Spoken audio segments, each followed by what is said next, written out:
I never thought I would be afraid of the sound of keys turning in the lock of my own front door. But today, as I stood in the kitchen, I heard the metallic jingle and the distinctive click of the lock. My stomach lurched. It was too early for my husband to be home from work. At that moment, I knew exactly who was entering my apartment. "Hello?" I called out, trying to keep my voice steady even as my heart began to race.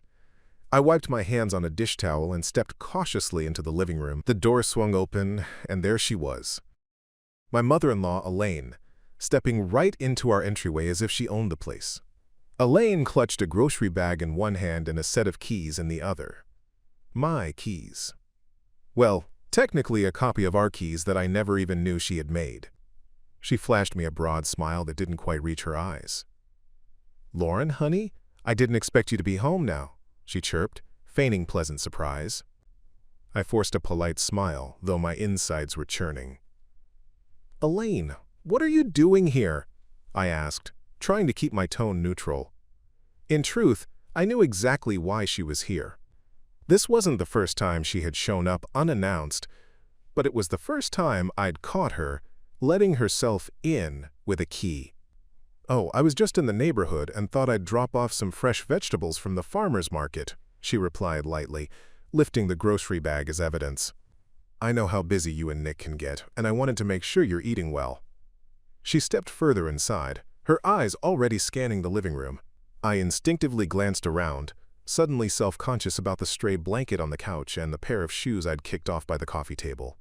It was our home, mine and Nick's, casual and lived in. But under Elaine's gaze, I always felt as if I were failing some invisible inspection. "You really shouldn't have," I said, referring both to the vegetables and to her letting herself in. My voice came out softer than I'd intended, laced with a confusion I couldn't hide.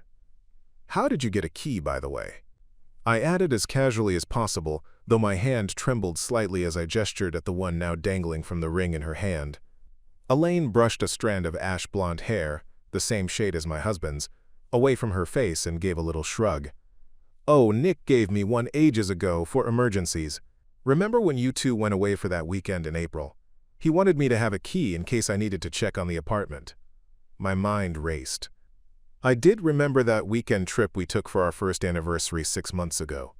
We had asked Elaine to water our plants while we were out of town, and Nick had lent her his copy of the key. But he'd gotten it back from her when we returned, hadn't he? I swallowed, recalling how afterwards Nick mentioned that he'd retrieved the key from his mom. Apparently not. Or perhaps, more likely, she had made a copy while she had it. The thought made my cheeks burn. Who just copies someone else's house key without asking? "I see," I managed to say, trying not to jump to conclusions. Maybe Nick truly had given her another key later and forgot to tell me. Communication had been a little spotty lately, especially about his mother. Either way, her breezy explanation wasn't easing my discomfort. Meanwhile, Elaine had already breezed past me into the living room. She set the grocery bag on our coffee table, her nose wrinkling slightly as she took in the half-read books and magazines scattered there. "You know, I could tidy up a bit while I'm here," she offered, her tone overly cheerful. Without waiting for permission, she plucked the blanket off the couch and started folding it neatly. I stepped forward, holding out a hand. "Oh, that's all right. I've got it," I said quickly. The last thing I wanted was her straightening up our mess, subtly signaling that my homemaking skills were inadequate. She ignored my protest, patting the now folded blanket and draping it over the back of the couch with a satisfied air. "It's no trouble at all. I want to help you two. You both work so hard," she said. I bit my lip. Only half of that statement was true. Nick worked long hours at the office. I was working from home as a freelance graphic designer, which meant I was often juggling chores and work in the same space. Elaine knew that, and yet she still acted as though our apartment would fall apart without her intervention. "Thank you, but I really was just about to do a quick cleanup," I lied, trying to regain control of the situation. I gently took the bag of vegetables from the table. "Why don't I put these in the fridge for now?" As I moved to the kitchen, Elaine trailed behind. "I picked up some of those heirloom tomatoes you like," she commented. "Thought you could make that pasta sauce you did last month. Nick raved about it when he visited me." I stiffened slightly as I opened the fridge. Nick had visited her? When? Probably one of those times he said he'd be home late from work. Lately, I had been discovering little things like that. Nick stopping by his mother's house but not mentioning it to me, or helping her with errands I never even knew about. Each small omission felt harmless on its own, but together they painted a picture of a marriage where I was increasingly out of the loop, especially where his mother was concerned. I inhaled deeply, trying to push down the resentment rising in me. It wasn't that I begrudged him for seeing his mom. She was a widow and he was her only child. Of course he wanted to be there for her, but I wished he would be more open with me about it, especially now that her involvement in our daily lives was feeling more like intrusion than help. I put the vegetables away in silence, aware of Elaine hovering at the kitchen doorway, watching. When I straightened up and turned back to her, I made myself meet her eyes. "Elaine," I began, choosing my words with care. "I appreciate you thinking of us and wanting to help, but Nick and we'd really prefer if you could call before coming, just to make sure we're home and it's a good time." For a flicker of a second, her pleasant mask seemed to slip. I saw a flash of something in her expression, hurt, perhaps, or annoyance, before it was gone. "Oh, of course, dear," she said, the sweetness in her voice dimming a notch. "I didn't mean to barge in. I only thought since I had the key and I was nearby, I never want to bother you." The irony made me press my lips together. She was bothering us, bothering me at least, but saying that outright felt cruel. After all, Elaine wasn't some cartoon villain. She was a lonely woman. My father-in-law, George, had passed away 2 years ago, and ever since, Nick had been her main pillar of support. I reminded myself of that fact as I looked at her. The slight downturn of her mouth now, the way she held her posture a little tighter than before. Elaine was just trying in her own way to feel needed after a huge loss. "I know you mean well," I said softly. "It's just that sometimes we might be busy, or I might be in the middle of work. If you call or text first, we can make sure we're free." She gave a quick nod, but I could sense the coldness creeping into her tone even as she replied, "Certainly, I understand." An awkward silence settled between us. I felt both relief at having voiced a boundary and a surge of guilt for possibly hurting her feelings. This was always the balance with Elaine, my need for space versus her need for involvement, and my constant guilt that I was being a bad daughter-in-law by pushing her away. Elaine cleared her throat lightly. "Well, I won't keep you. I should get going anyway," she said, her eyes drifting around the kitchen one more time. Her gaze paused on the sink, where a couple of unwashed dishes sat. Before I could react, she stepped forward and ran a finger along the countertop. "Make sure to wipe down here, dear. I spilled a bit of water when I washed my hands earlier."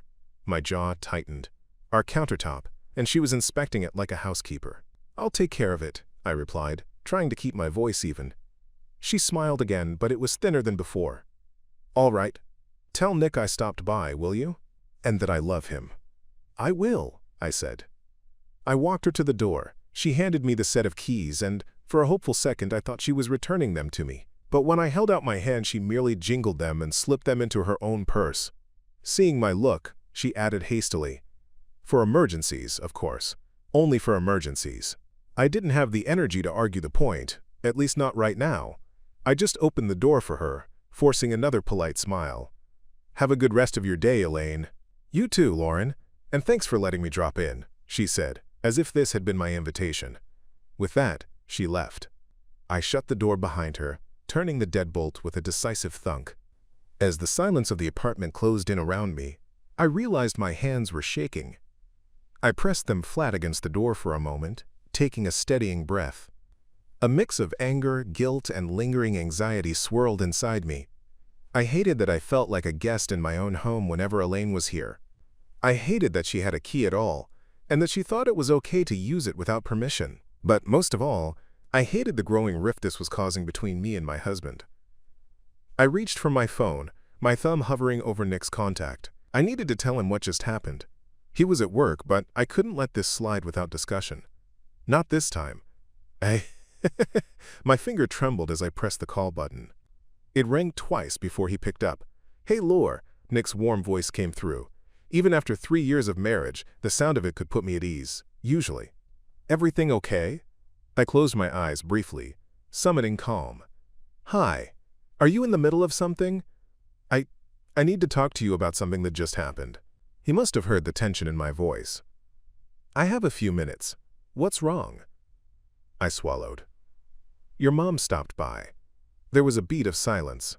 She did? Is everything all right? She let herself in, Nick. With a key. I tried to keep my voice steady, but I couldn't hide the edge of frustration. Another pause, longer this time. Oh, yeah, I gave her the key that one time for the plants, remember? I thought I got it back. Did I not? Maybe I told her she could hang on to it for emergencies, he said, sounding uncertain. A wave of disbelief washed over me.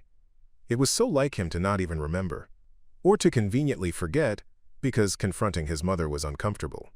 Well, she has it, and she used it. I was in the kitchen and suddenly she was in our living room. I heard him exhale on the other end. I'm sorry, she should have told us she was coming. She should have asked if she could come, I corrected, tension seeping into my voice. You're right, he conceded quickly. I'll talk to her, okay? I'll remind her to always call first. I leaned against the kitchen wall, pressing the phone to my ear. This was the familiar refrain. I'll talk to her. He always said it, and maybe he even meant it, but nothing ever really changed. Not for long, anyway. Thanks, I said quietly, not wanting to start an argument with him while he was at work. She brought vegetables. They're in the fridge. That was nice of her, he said, and I could hear the uneasy attempt at positivity in his tone. I didn't respond to that. My silence must have spoken volumes, because he sighed. Look, Laura, I know it's a lot. I'll handle it, okay? We'll figure something out. She probably just misses Dad and is lonely. I know she's lonely. I cut in, my voice softening with guilt. I feel bad for her, I do. But Nick, I can't live like this. I can't have her popping in whenever she wants. It's our home. I understand, he said. We'll set some boundaries, I promise. I wanted to believe him. I wanted to trust that he would actually follow through this time, lay down some rules with her that actually stuck. All right, I murmured. We'll talk more tonight? Definitely. And hey, I love you, he added, a gentle warmth returning to his voice, as if he sensed how on edge I was. I love you too, I replied, meaning it. Despite everything, I loved him deeply. We hung up shortly after, and I was left in the quiet apartment once more, with the faint smell of heirloom tomatoes and the crisp lines of a neatly folded blanket on the couch to remind me that I was not alone here earlier. I sank down onto that couch, the one Elaine had just primly straightened, and buried my face in my hands. This was supposed to be my safe space. Instead, I felt like at any moment my mother-in-law could waltz in and start picking my life apart seam by seam. And as much as I wanted to scream about it or throw that neatly folded blanket on the floor in protest, I also felt an ache of guilt twisting in my chest. Sitting there in the late afternoon silence, I realized two things. One, something had to change, and two, I had no idea how to change it without tearing my family apart. Nick kept his word, and we talked more that night after he got home from work. In fact, he walked in early, apparently having left the office as soon as he could, carrying takeout from my favorite Thai place and a weary, apologetic smile. I looked up from the couch where I'd been absent-mindedly scrolling on my laptop, replaying the afternoon's events in my mind. When I saw the familiar white cartons in his hands, I managed a small smile. You didn't have to do that, I said as he set the food on the coffee table and sat down beside me. I wanted to, he said, reaching for my hand. His palm was warm and slightly sweaty. I could tell he was nervous. I am so sorry, Laura. I squeezed his hand. Hearing the genuine regret in his voice softened some of the knot of tension I'd been carrying. I know you are, I said quietly. I don't know what to do anymore. I don't want to hurt your mom, but I can't keep living like this. He nodded, running his free hand through his dark hair, a gesture I recognized as him gathering his thoughts. I talked to her on the drive home, he said. My stomach tightened. And? She was hurt, and said she never meant to overstep. She did apologize in her way, he continued. And she invited us to dinner at her place tomorrow to, I think, smooth things over. Dinner at Elaine's. I wasn't sure if that idea made me hopeful or filled me with dread. Possibly both. Still, avoiding her forever wasn't an option, and if this dinner was a peace offering, we should probably accept it. I took a breath. Okay, let's do it. Relief showed plainly on his face. Thank you. He leaned in and kissed my forehead. I know this is hard. I appreciate you trying. The next evening, we drove over to Elaine's house on the other side of town. She lived in the same suburban split-level home where Nick had grown up, a place that still bore the cozy, slightly dated charm of a longtime family home. As we walked up the path to the front door, I unconsciously reached for Nick's arm. He glanced at me and offered a reassuring smile. The door opened before we even rang the bell. She must have been watching from the window. Elaine greeted us with an effusive smile that, unlike the one yesterday, did reach her eyes this time. You made it!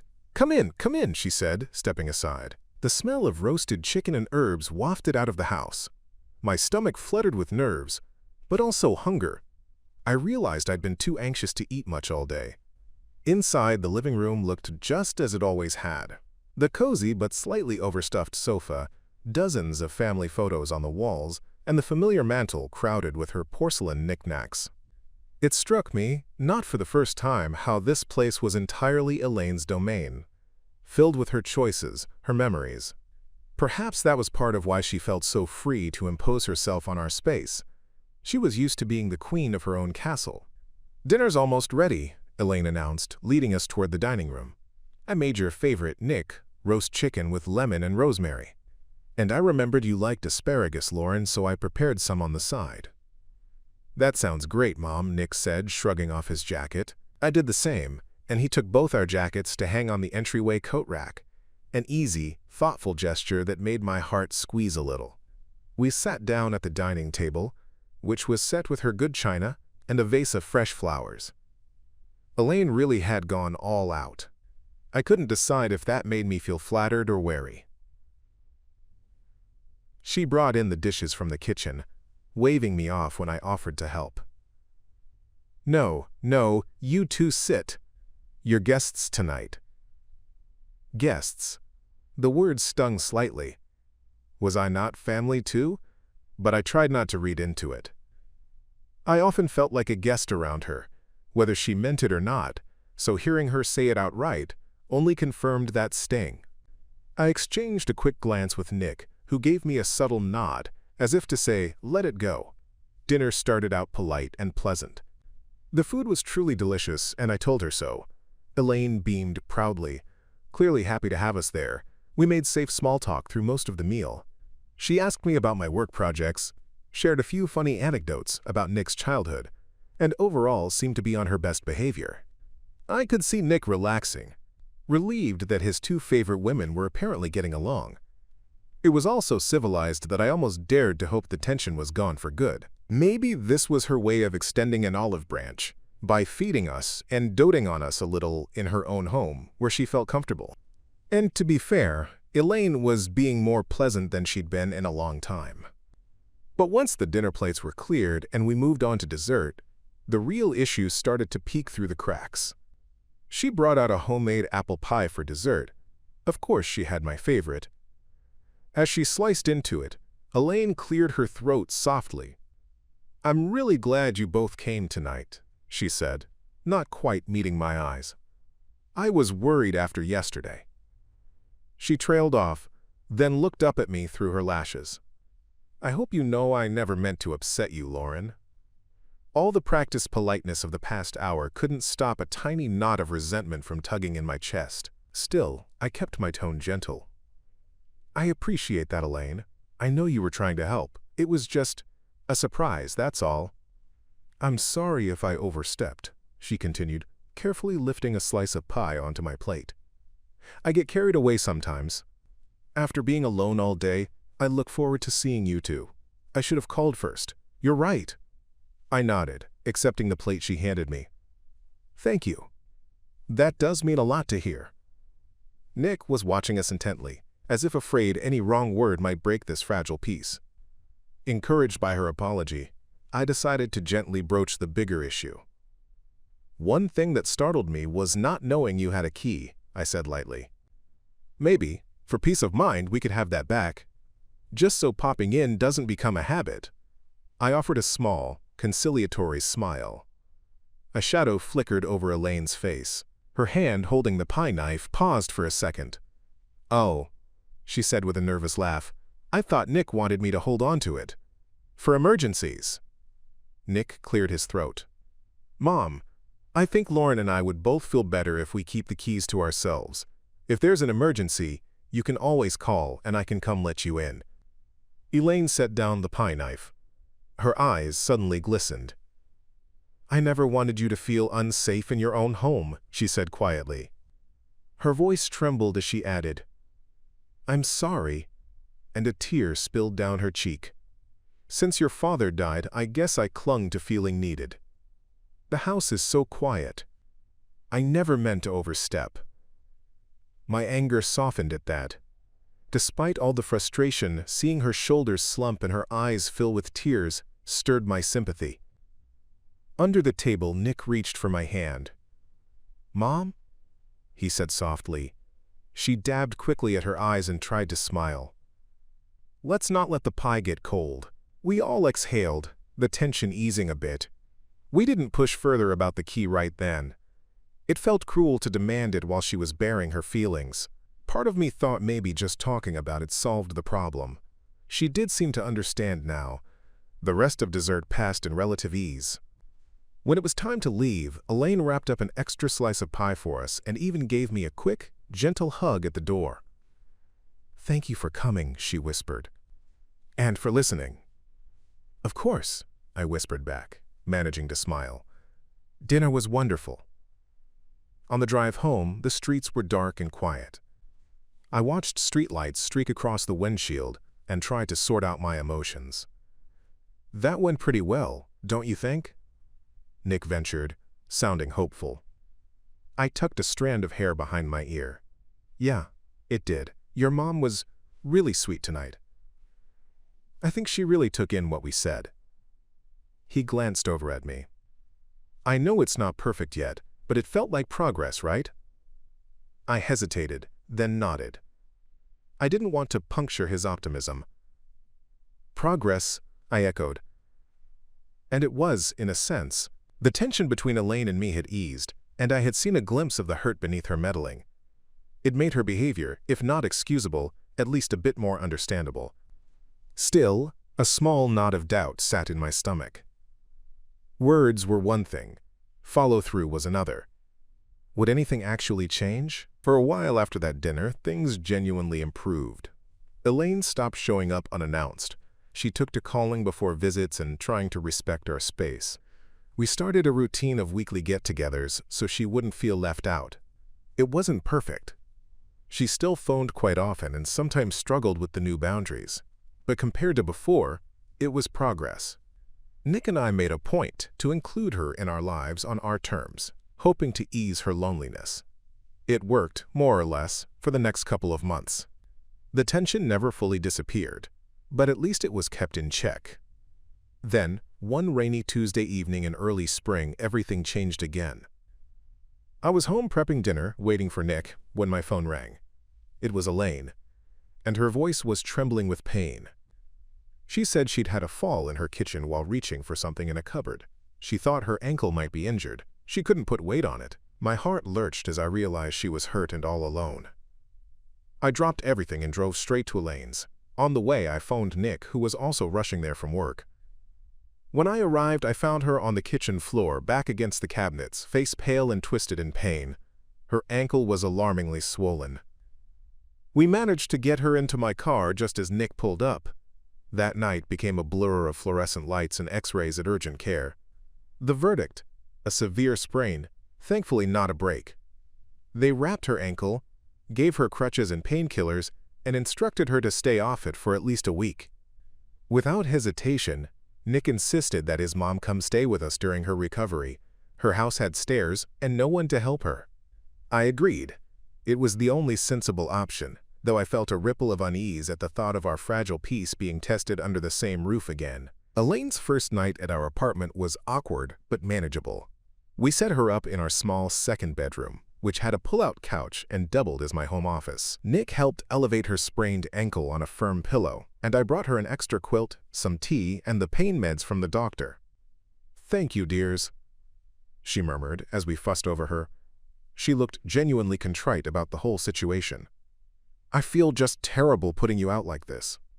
"Don't worry about it, Mom," Nick said, brushing it off as he always did. "We're just glad you're okay. You'd do the same for us." I nodded, offering what I hoped was a reassuring smile. "It's really no trouble. Just rest and let us know if you need anything." We left her doors slightly open and retreated to our own bedroom across the hall. It was strange. I found myself tiptoeing and whispering as if we had a house guest we didn't want to disturb, except she was the one who normally disturbed us. When Nick and I finally climbed into bed, exhaustion hit me, but I still felt wound up. In the darkness, we exchanged hushed reassurances, both of us trying to stay positive. It was only for a short while, we told ourselves. We could manage this.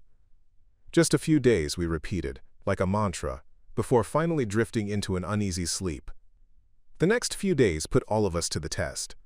Elaine, to her credit, tried not to be too demanding.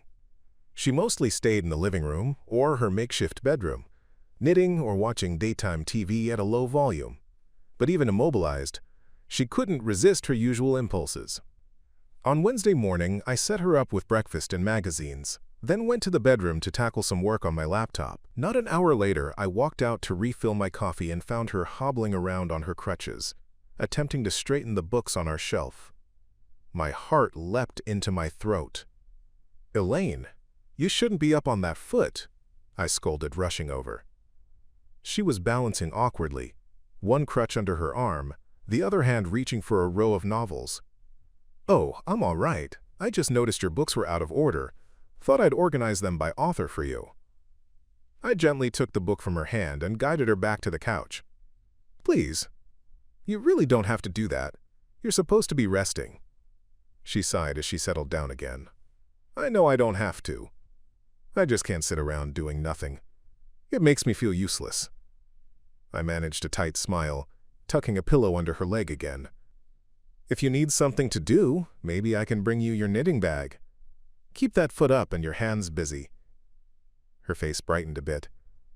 "Actually, that's a good idea. There's a scarf I've been working on." I fetched her knitting supplies, and for a while that occupied her.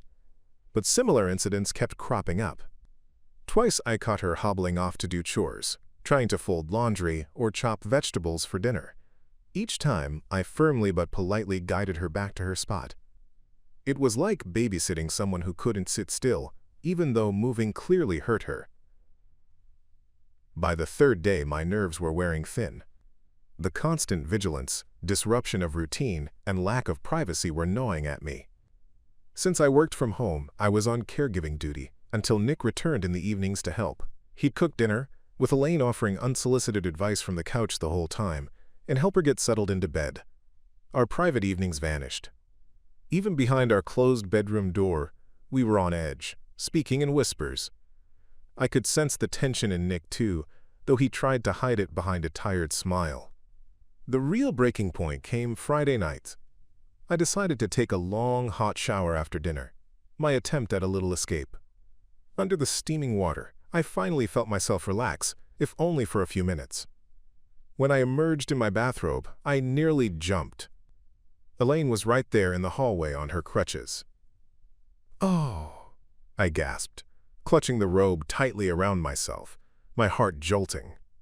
"Elaine, is everything okay?" She looked apologetic and a bit embarrassed. "I'm sorry, dear. I was just heading to the kitchen. I didn't mean to startle you." I forced a thin smile, though irritation prickled under my skin. "I'm fine. Let's get you back to the couch, all right? You shouldn't be wandering." "I'm all right, I can manage," she insisted, even as she wobbled slightly. Still, I walked with her to the kitchen and got her the glass of water she claimed she wanted. Once she was settled again, I escaped to my bedroom and shut the door, my face burning. Even something as innocent as taking a shower didn't feel private anymore. Just 1 or 2 more days, I told myself, crawling into bed. She had a follow-up appointment on Monday. With any luck, the doctor would give her the all-clear to go home soon after. That hope carried me through Saturday. By Sunday, however, any goodwill I had was hanging by a thread. Sunday evening, exactly 1 week since her injury, I was in the kitchen cleaning up after dinner. Nick was in our bedroom setting up a movie on the laptop, our attempt to snatch a bit of date night time, even with Elaine here. She had shooed us off to have some alone time while she read in the living room, and I was determined to make the most of it.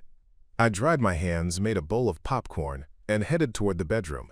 I tried to ignore the guilty thought that having alone time in our own home felt like a forbidden treat. I slipped into the bedroom and closed the door. Nick was propped against the headboard, Netflix queued up. I gave him a hopeful smile as I climbed onto the bed beside him. We managed maybe 20 minutes of a silly comedy, cuddled up and starting to unwind, when a soft knock came at our door. Both of us stiffened. Nick paused the movie. "Yes?" he called out. The door cracked open and Elaine's voice came through. "I'm sorry to bother. My ankle is really hurting. I think I need another ice pack." I felt something inside me collapse, like a bridge bearing too much weight. Finally giving way, I shut my eyes, trying to muster patience, but I had none left. Nick gave my hand a quick squeeze, as if to say, "Stay calm." Then he got up to tend to his mom. I stayed in bed, staring blankly at the frozen movie frame on the screen, tears of exhaustion and resentment pricking my eyes. A few minutes later he returned, looking apologetic. "She's okay. I set her up with fresh ice." I nodded mutely, but the mood was shattered. We both knew our night was effectively over. With a sigh, I shut the laptop. "Honestly, I'm not really in the mood anymore," I murmured. He sat on the edge of the bed, running a hand through his hair. "I'm sorry."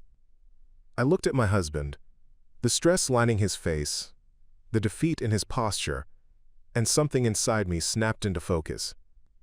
This situation was hurting all of us. Me, him, even Elaine in her own way. And it wasn't going to magically get better on its own. "I'm at my breaking point," I whispered, my voice trembling. I can't do this anymore." He glanced up in alarm. "Lore, it's just a few more days. She'll be back on her feet soon." "It's not just a few days," I burst out, louder than I'd intended. I sat up, pulling my knees to my chest. This has been our whole marriage, in one form or another. And I feel like I'm suffocating. I can't live like this, always on someone else's terms. His eyes widened, shining with the beginnings of tears. "What are you saying?" he asked, barely above a whisper. My heart pounded. I could hardly believe what I was about to say, but it spilled out anyway.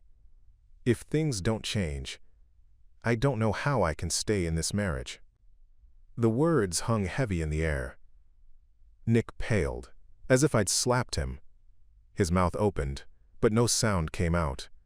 Finally, he croaked, You're thinking of leaving me?" A tear slid down my cheek. I brushed it away angrily. "I don't want to leave. I love you. But I can't be second in my own home, Nick. I just can't. Your mother is everywhere, all the time. And you let her be. I know she's lonely and I feel for her, but I need us to matter more." His face crumpled. "I never meant to make you feel that way," he choked. Before I could respond, a tremulous voice came from the doorway. I'm so sorry." We both turned to see Elaine standing there, leaning on one crutch. Tears streaked her face. She must have heard every word. "Mom," Nick started, hastily wiping at his eyes. "You should be resting." Elaine shook her head, inching forward. "No, I heard what she said." Her gaze fell on me, anguished and pleading. "Lauren, I never wanted to come between you two. I just miss him so much. Since my Henry died, I haven't known what to do with myself. You and Nick. You're all I have, but I see now I've been smothering you." My throat clenched. Seeing her standing there, frail and sobbing, all my anger tangled with guilt and sadness.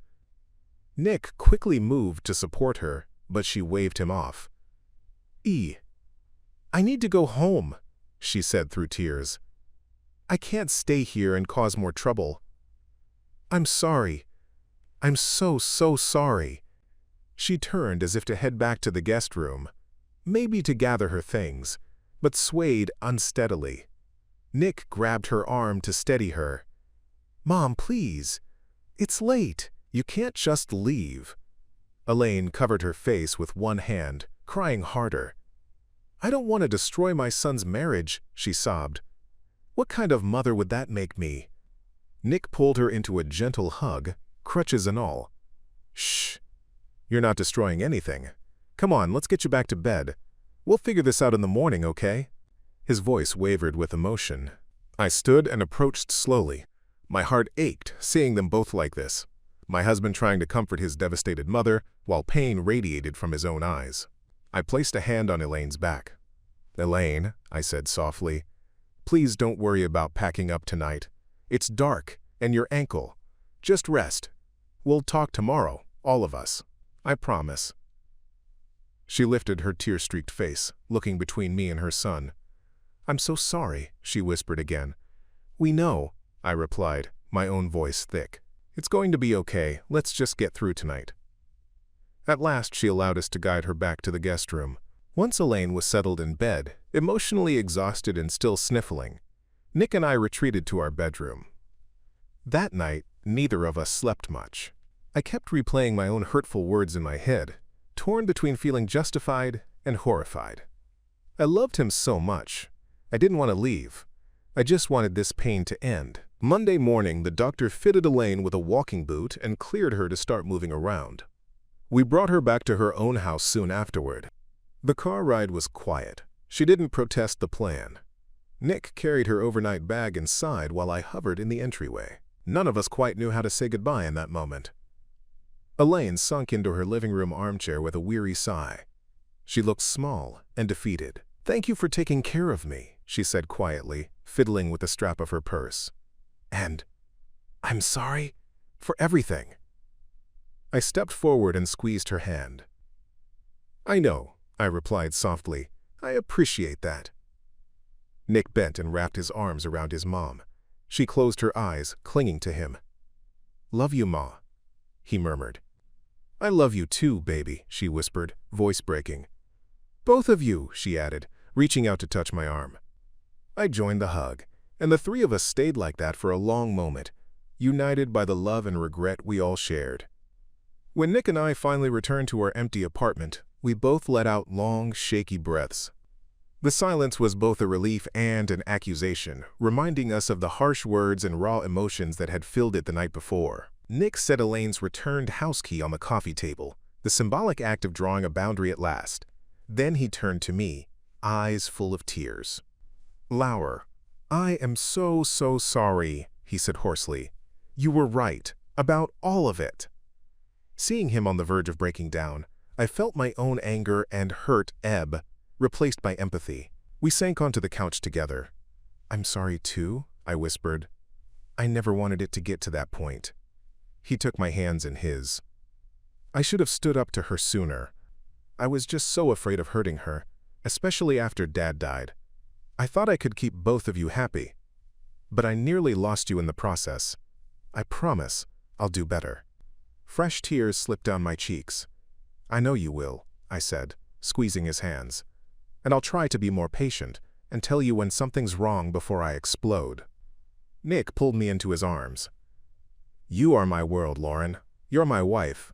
I should have put you first. We held each other close, murmuring apologies and forgiveness until the storm of emotions had passed. In that embrace, I felt the wedge that had been between us finally begin to dissolve. In the weeks that followed, we began to rebuild our life with new and healthier boundaries. True to his word, Nick had a serious, heartfelt talk with his mom.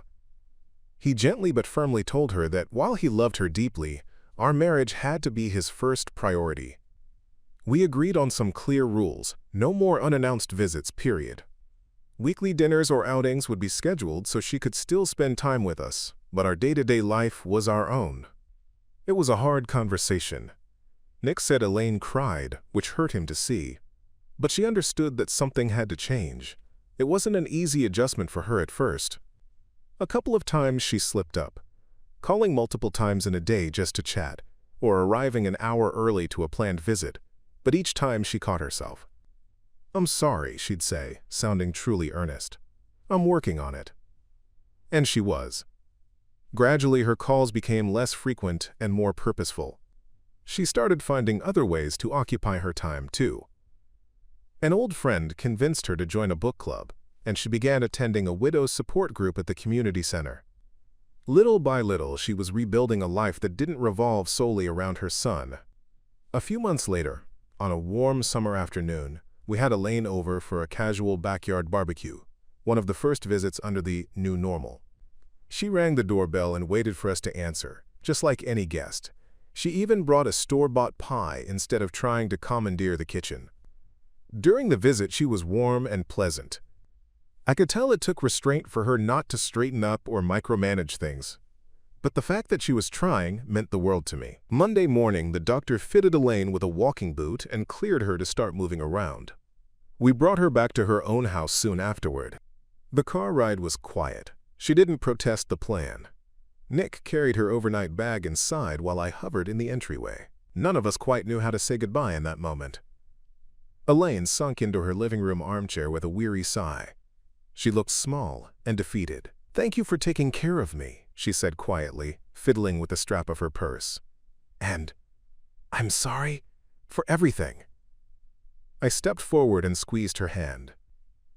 "I know," I replied softly. "I appreciate that." Nick bent and wrapped his arms around his mom. She closed her eyes, clinging to him. "Love you, Ma," he murmured. "I love you too, baby," she whispered, voice breaking. "Both of you," she added, reaching out to touch my arm. I joined the hug, and the three of us stayed like that for a long moment, united by the love and regret we all shared. When Nick and I finally returned to our empty apartment, we both let out long, shaky breaths. The silence was both a relief and an accusation, reminding us of the harsh words and raw emotions that had filled it the night before. Nick set Elaine's returned house key on the coffee table, the symbolic act of drawing a boundary at last. Then he turned to me, eyes full of tears. "Lauer, I am so sorry," he said hoarsely. "You were right, about all of it." Seeing him on the verge of breaking down, I felt my own anger and hurt ebb, replaced by empathy. We sank onto the couch together. "I'm sorry too," I whispered. "I never wanted it to get to that point." He took my hands in his. "I should have stood up to her sooner. I was just so afraid of hurting her, especially after Dad died. I thought I could keep both of you happy. But I nearly lost you in the process. I promise I'll do better." Fresh tears slipped down my cheeks. "I know you will," I said, squeezing his hands. "And I'll try to be more patient and tell you when something's wrong before I explode." Nick pulled me into his arms. "You are my world, Lauren. You're my wife. I should have put you first." We held each other close, murmuring apologies and forgiveness until the storm of emotions had passed. In that embrace, I felt the wedge that had been between us finally begin to dissolve. In the weeks that followed, we began to rebuild our life with new and healthier boundaries. True to his word, Nick had a serious, heartfelt talk with his mom. He gently but firmly told her that while he loved her deeply, our marriage had to be his first priority. We agreed on some clear rules: no more unannounced visits, period. Weekly dinners or outings would be scheduled so she could still spend time with us, but our day-to-day life was our own. It was a hard conversation. Nick said Elaine cried, which hurt him to see. But she understood that something had to change. It wasn't an easy adjustment for her at first. A couple of times she slipped up, calling multiple times in a day just to chat, or arriving an hour early to a planned visit, but each time she caught herself. "I'm sorry," she'd say, sounding truly earnest. "I'm working on it." And she was. Gradually, her calls became less frequent and more purposeful. She started finding other ways to occupy her time, too. An old friend convinced her to join a book club, and she began attending a widow's support group at the community center. Little by little, she was rebuilding a life that didn't revolve solely around her son. A few months later, on a warm summer afternoon, we had Elaine over for a casual backyard barbecue, one of the first visits under the new normal. She rang the doorbell and waited for us to answer, just like any guest. She even brought a store-bought pie instead of trying to commandeer the kitchen. During the visit, she was warm and pleasant. I could tell it took restraint for her not to straighten up or micromanage things. But the fact that she was trying meant the world to me. When she left that evening, with a hug and a sincere "Thank you for a lovely time, you two," I closed the door and felt a gentle peace settle over our home. Nick and I curled up on the couch as twilight fell, his arm around me and my head on his shoulder. "We made it," he murmured, kissing my hair. I smiled. "It's not perfect," I said, thinking of the subtle undercurrents that still existed. The way Elaine's eyes lingered a bit too long on the wedding photo in our hallway, or how she had to bite her tongue when I put just a little too much pepper in the potato salad. But it's better, so much better. He gave me a squeeze. "Thank you for not giving up on us." "Thank you for fighting for us," I replied, reaching up to touch his face lovingly. That night, as we got ready for bed in a home that finally felt like ours again, I thought about how far we had come. Family bonds can be resilient, but they're not unbreakable. They need care and sometimes tough love. We had faced the cracks and filled them with honesty, with understanding, with boundaries drawn out of love. Our journey wasn't easy, and I knew we might hit bumps in the road in the future. But we had learned something vital. Love isn't about constant togetherness or control. It's about respect and space and trust. We learned that sometimes saying no is an act of love. And we learned that even when family ties are stretched to their thinnest, with effort and empathy, they can bend without breaking. In reflecting on this story, it's clear how a lack of boundaries can strain even the strongest relationships.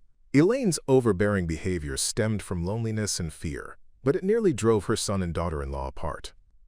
It took honest communication and firm limits from Nick and Lauren to reset their family dynamic. In the end, all three learned that love isn't about constant togetherness or control.